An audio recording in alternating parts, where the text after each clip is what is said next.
Hey everyone, this is Corey with Sims Investment Management. This is another monthly market update. It's President's Day and it's a little quiet around the office, so hopefully you guys are enjoying some time off and enjoying some of the snow here in Cincinnati.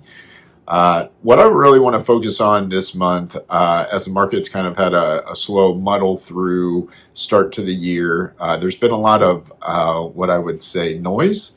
A lot of headline risk, tariffs, no tariffs. We're about a month into this new administration, but even though we've had a lot of noise and the market's gone up a little bit, gone down a little bit, we just keep kind of muddling through. I do not have a crystal ball. I get asked that a lot, but if what I do say and what I do think is it would be healthy for us to just keep muddling through.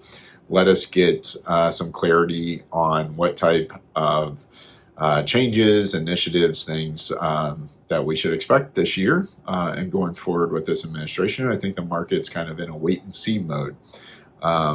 Typically, if you think about the market, it's 12 to 18 months forward looking. So you could argue that the performance that we had last year was anticipating some type of changes in 2025. And now it's kind of a wait and see mode. So all that to be said, that like we've preached many times before, in any given year, we typically have about a 10% pullback in the market. It's been a while since we've had one of those. So the saying, even a broken clock is right twice a day. All the pundits that are out there saying we're due for a correction, that is not new news. We typically have one every 12 to 18 months, and it would not surprise me if we have one this year. It actually would surprise me if we don't have a correction this year. So what we're going to focus on a little bit in the newsletter, in the main article, is the fact that the future is bright. And I think it's very hard to keep that in mind, especially with the way that the media operates.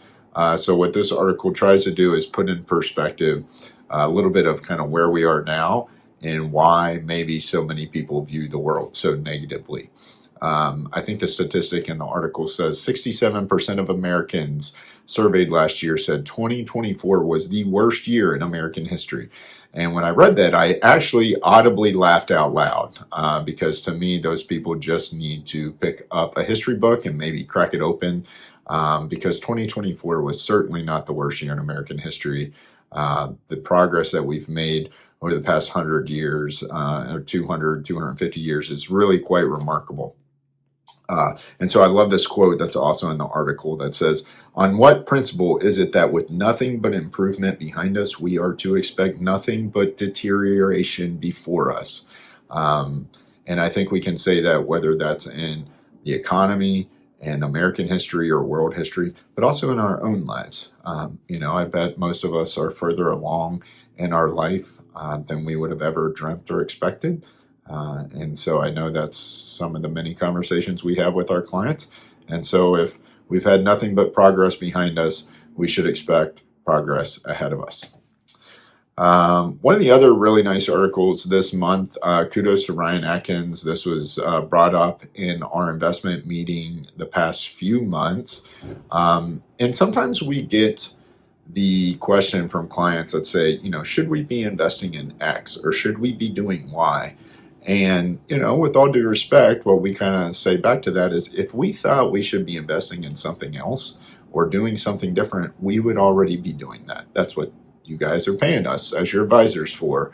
And so I think Ryan put together a really nice summary that talks about our system, our processes of reviewing our models and our investments and how we proactively do that and the confidence that we have in the way that we're positioned right now. And if market dynamics warrant some type of strategic asset allocation shift, we will certainly be having that conversation as a team.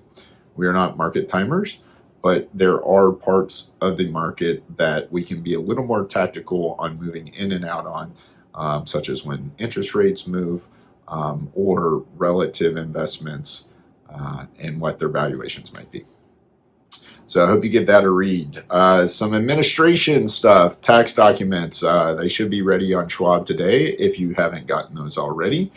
We'll be reaching out to everybody to work through IRA contributions and Roth IRA contributions. The next 8 weeks here get quite hectic as we're working with CPAs, making sure they have what they need, and doing IRA or other retirement calculations with CPAs. So please don't hesitate to reach out to us if you need any of that information. We can get it securely sent over to you. So really that's it for this month. I hope you guys find this helpful. Feel free to pass our newsletter along to anybody that you think might need to hear it. And as always, reach out if you have any questions. We'll talk to you next month. Thanks.